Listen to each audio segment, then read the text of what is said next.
नमस्कार दोस्तों, एक बार फिर से मैं यशिता श्रीवास्तव आप सबका यशिता क्लासेस में स्वागत करती हूँ। आज का हमारा विषय है कि हम नेशनल इनकम को इनकम मेथड से कैसे कैलकुलेट करें। इसके पहले वाली वीडियो में मैंने बताया था कि नेशनल इनकम को हम वैल्यू एडेड मेथड से कैसे कैलकुलेट करेंगे, जिसको मैंने फुल क्लैरिफाइड फॉर्म में बताया था एंड उसका लिंक भी मैंने डिस्क्रिप्शन में दे दिया है, जिसको आप वॉच कर सकते हैं एंड टॉपिक को और क्लियर कर सकते हैं। ओके, सो आज हम समझेंगे कि नेशनल इनकम को इनकम मेथड से कैसे कैलकुलेट किया जाए।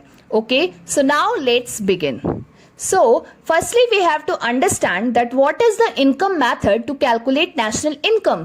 आखिर इनकम मेथड है क्या जिससे हम नेशनल इनकम को कैलकुलेट कर सकेंगे। So, according to this method, all the incomes that accrue to the factors of production by the way of wages, profit, इसका मतलब है जो भी हमारे इनकम होती है फैक्टर्स ऑफ प्रोडक्शन को, फैक्टर्स ऑफ प्रोडक्शन मतलब land, labour, capital and enterprise, उनको जो भी इनकम होती है उसको जब हम ऐड कर देंगे, समड अप कर देंगे, तो उसी को हम इंक्लूड करते हैं नेशनल इनकम में। नेशनल इनकम को निकालते समय हमें उसको सम अप कर देना है सारी इनकम को जो कि फैक्टर्स ऑफ प्रोडक्शन को मिली होती हैं in the form rent, wages, interest and profit. Okay, so according to this method all the incomes that accrue मतलब जो भी मिलती हैं फैक्टर्स ऑफ प्रोडक्शन को by the way of wages, profits, rent and interest etcetera are summed up to obtain the national income. Okay, so अब हम समझ गए कि नेशनल इनकम को इनकम मेथड से कैलकुलेट कैसे करते हैं, मीनिंग क्या होती है। ओके, सो अब हमें समझना जरूरी है कि आखिर कंपोनेंट्स क्या होते हैं फैक्टर इनकम के। मतलब जब हम इनकम मेथड के थ्रू इसको कैलकुलेट करेंगे नेशनल इनकम को, तो उसमें हमें कौन कौन से कंपोनेंट्स का ध्यान रखना होगा। सो आइए अब हम समझते हैं। सो पहला है compensation of employ. Compensation of employ, आइए देखते हैं ये क्या है। सो compensation of employee refers to the amount paid to the employees by the employers for rendering their productive service। मान लीजिए अगर कोई बंदा बैंक में काम कर रहा है तो वो एक एम्प्लॉय है एंड जो भी उसको सैलरी दी जा रही है एम्प्लॉयर के द्वारा, मतलब जो उससे काम करवा रहा है, जो भी उसका बॉस है, तो वो हमारा कहलाएगा compensation of employ for rendering their productive service. मतलब वो कुछ काम कर रहे हैं और बदले में एम्प्लॉयर उसको पैसा दे रहा है। Okay, COE consist of 3 elements. मतलब COE मतलब compensation of employ consist of 3 elements, that is wages and salaries in cash, wages and salaries in kind and employers contribution to the social security schemes. आइए देखते हैं कि wages and salaries in cash क्या मतलब जो भी employees को हमारे वेजेस एंड सैलरी, जो भी उसको सैलरी मिल रही होगी वो कैश के फॉर्म में जो भी मिल रही होगी उसको हम कहेंगे wages and salary in cash. जैसे मॉनेटरी लाइक वेजेस हो गया, सैलरी हो गई। ओके, एंड अगर हम काइंड में कहेंगे कि wages and salaries in kind, तो मतलब नॉन मॉनेटरी बेनिफिट्स, इसमें पैसे का कोई भी तोलमोल नहीं है, इसमें हम डायरेक्टली पैसा नहीं देंगे बट इनडायरेक्टली उनको सर्विसेज प्रोवाइड करेंगे, जिसको हम कहेंगे wages and salaries in kind, that is non monetary benefits which includes rent free homes, educational facilities etcetera. Okay, आइए ये देखते हैं कि employers contribution to the social security schemes. मतलब जो भी हमारा एम्प्लॉयर है, जो भी हमारा बॉस है, उसका जो भी कंट्रीब्यूशन है सोशल सिक्योरिटी स्कीम्स में, जैसे प्रोविडेंट फंड हो गया, ग्रेचुइटी हो गया, तो उसमें जो भी उनका कंट्रीब्यूशन है वो भी हम COE में इंक्लूड करते हैं। लेकिन आपको ये भी ध्यान रखना होगा कि अगर मान लीजिए किसी एम्प्लॉय का एक्सीडेंट हो गया है एंड उसने इंश्योरेंस लिया हुआ था, तो जो भी इंश्योरेंस कंपनी उसको क्लेम प्रोवाइड करेगी वो हमारा COE का पार्ट नहीं है, क्योंकि जो हमारा इंश्योरेंस कंपनी है वो कोई हमारा एम्प्लॉयर नहीं है, वो सिर्फ हमने उनसे इंश्योरेंस लिया था, सो वो हमें अपनी सर्विसेज प्रोवाइड कर रहे हैं। Okay, so employers contribution to the social security schemes is very important, not employees, you should remember that it's employers. So contribution made by the employer for social security of employees. Social security मतलब जो भी gratuity होता है। अब आप सोच रहे होगे ग्रेचुइटी क्या होता है। सो जो भी अमाउंट होता है, मान लीजिए कोई बंदा है, किसी ने 5 साल किसी जॉब में काम किया, सो 5 साल बाद रिटायरमेंट के समय उसको कुछ पैसा मिलता है जिसको हम ग्रेचुइटी के फॉर्म में कहा जाता है। एंड ये पैसा पहले भी मिल सकता है, उसके ऊपर कंडीशन अप्लाई होती है कि या वो बंदा उसकी डेथ हो जाए और या फिर कोई एक्सीडेंटल कुछ हो जाए। ओके, सो उसको मिलता है। ये बात की बात है, बट ये बेसिक है जो आपको जानना जरूरी है कि employers contribution to the social security schemes. Okay, so now the next one is rent and royalty. आइए देखते हैं रेंट एंड रॉयल्टी क्या है। So rent is the part of national income that arises from ownership of land and building. Okay, so rent क्या है? Rent हमारा part है national income का, जो कि ओनरशिप। मान लीजिए कोई घर है एंड उसका जो मकान मालिक है उसने अपना घर रेंटेड किया हुआ है, मतलब किराए पर दिया हुआ है। तो जो मकान मालिक है उसको पैसा मिल रहा होगा, उसको जो भी बंदा किराएदार है वो उसको पैसा दे रहा होगा। तो ये इससे क्या हो रही है? इनकम का जनरेशन हो रहा है। Okay, so rent is that part of national income that arises from the ownership of land and building. इसमें क्या होता है? ओनरशिप होती है किसकी? लैंड या बिल्डिंग की। हम उसके मालिक होते हैं। Okay, now the next one is it includes rent includes both accrual rent, मतलब accrual rent मतलब जो भी हमने लेट आउट किया है अभी इस समय। ओके, करंट में जो भी हमने लेट आउट किया है रेंट पे। एंड इम्प्यूटेड रेंट, मान लो हम खुद के अपने घर में रह रहे हैं, बट अगर हम इमेजिन करें कि अगर मान लो कोई किराएदार यहाँ पे रह रहा होता तो वो कितना रेंट दे रहा होता हम लोग को, वो भी हम इंक्लूड करते हैं। That is called imputed rent. मतलब हम दे नहीं रहे होते हैं, बट हम इमेजिन करते हैं कि अगर यहाँ पे कोई किराएदार रह रहा होता तो वो कितना देता। Okay, so now the next one is royalty.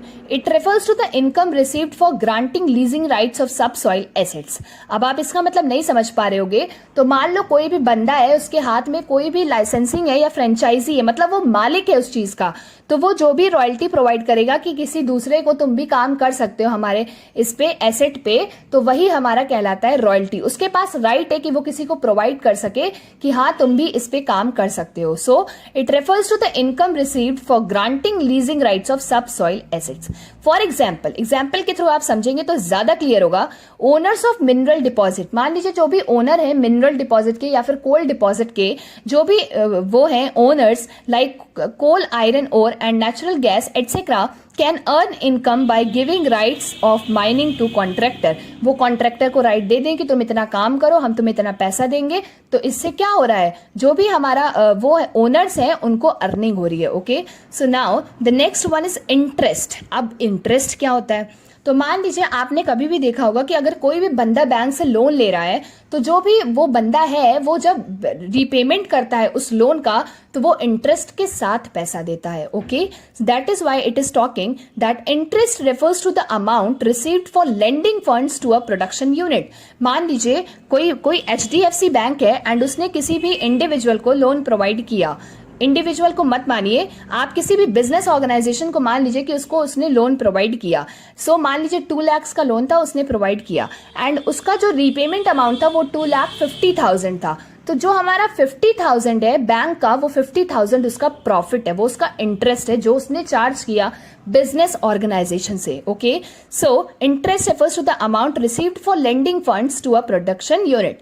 Now interest income includes interest on loan, जो भी इंटरेस्ट ऑन लोन दिया गया है प्रोडक्टिव पर्पस के लिए, जिससे कि हमारी अर्निंग हो सके for production services only. And it does not include, ये क्या इंक्लूड नहीं करेगा? मान लीजिए जो भी इंटरेस्ट हमारी गवर्नमेंट ने दिया हुआ है, कोई भी हमारा पब्लिक डेट के लिए या तो पब्लिक फाइनेंस के लिए जो भी गवर्नमेंट ने लोन लिया हुआ है, उसको हम इंक्लूड नहीं करेंगे, क्योंकि वो जो गवर्नमेंट लोन ले रही है वो डेवलपमेंट के लिए ले रही है। ओके, इससे भी हमारा कोई प्रोडक्शन वो नहीं हो रहा है, इससे हमारा सिर्फ कंजम्पशन पर्पज है ये गवर्नमेंट का।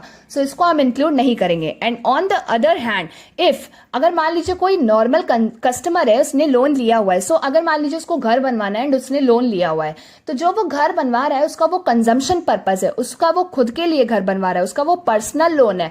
That is why it is also not included in interest. Okay, interest में हम नहीं इंक्लूड करेंगे, इंटरेस्ट में हम सिर्फ वो इंक्लूड करेंगे जो हमारा एक्चुअल में प्रोडक्शन में कंट्रीब्यूट कर रहा हो। Okay, so now the next one is profit. आइए देखते हैं प्रॉफिट क्या होता है। सो Profit is the reward to the entrepreneur for his contribution to the production of the goods and service. Profit. Entrepreneur कौन होता है? Entrepreneur is a person who initiates the business, मतलब वो डिसीजन लेता है कि हाँ बिजनेस को स्टार्ट किया जाना चाहिए, ये वो बंदा होता है जो इनिशिएटिव लेता है. ओके, सो प्रॉफिट भी जो भी अर्न होगा बिजनेस ऑर्गेनाइजेशन को, वो किसका होगा? वो एंटरप्रेन्योर का ही होगा. उसने जो मेहनत की उसका अब उसे रिवॉर्ड मिल रहा है, that is called profit. So profit is the reward to the entrepreneur for his contribution to the production of goods and service.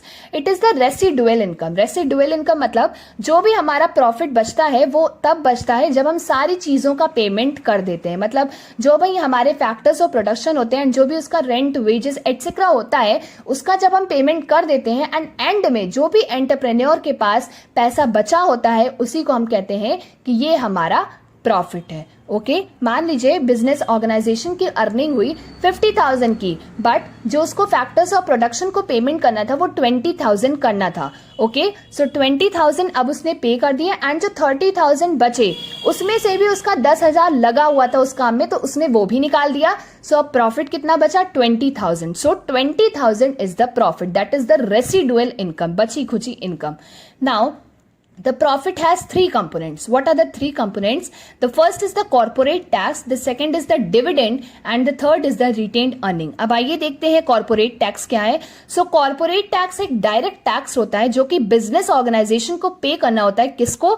Government को. ओके, जो भी इसको टोटल प्रॉफिट होता है उस पर जो भी टैक्स लगता है वो बिजनेस ऑर्गेनाइजेशन पे करेगा. किसको पे करेगा? गवर्नमेंट को पे करेगा. And the other name of corporate tax, corporate मतलब होता है business. Okay, business tax, but it's other name is profit tax और बिजनेस टैक्स. ओके, मुझे उम्मीद है कि आप ये समझ गए होंगे कि ये एक डायरेक्ट टैक्स होता है, मतलब जिसके ऊपर ये लगाया जाता है वही ये पे करता है, इसका बर्डन शिफ्ट नहीं किया जा सकता है. That is why it is called direct tax. तो paid by an enterprise to the government in total profit earned by it. Okay, now the dividend. Dividend क्या होता है कि जो भी शेयर होल्डर होता है उसको जो भी पैसे का पेमेंट होता है उसी को हम कहते हैं डिविडेंड.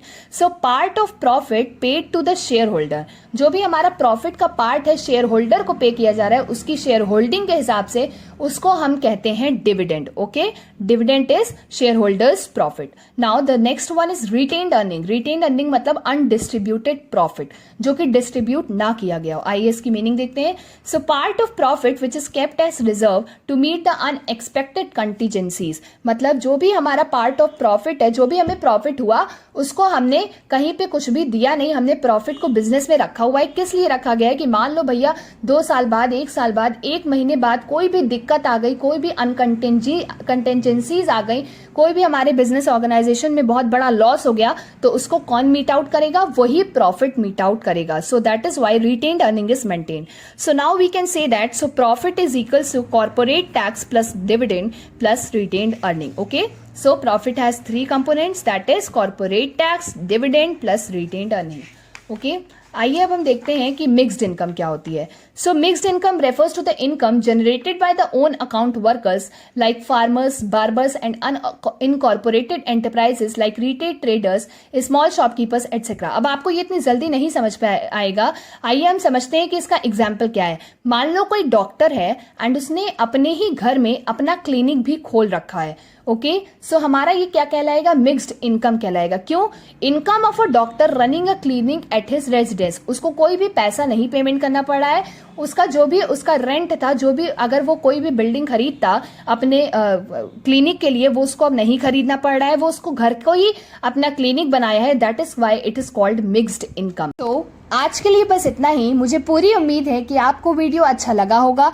अगर आपको वीडियो अच्छा लगा हो तो इसे लाइक करिएगा एंड शेयर करिएगा जिससे और भी लोगों को नॉलेज हो सके. एंड चैनल को सब्सक्राइब करके बेल आइकन को जरूर क्लिक करिएगा.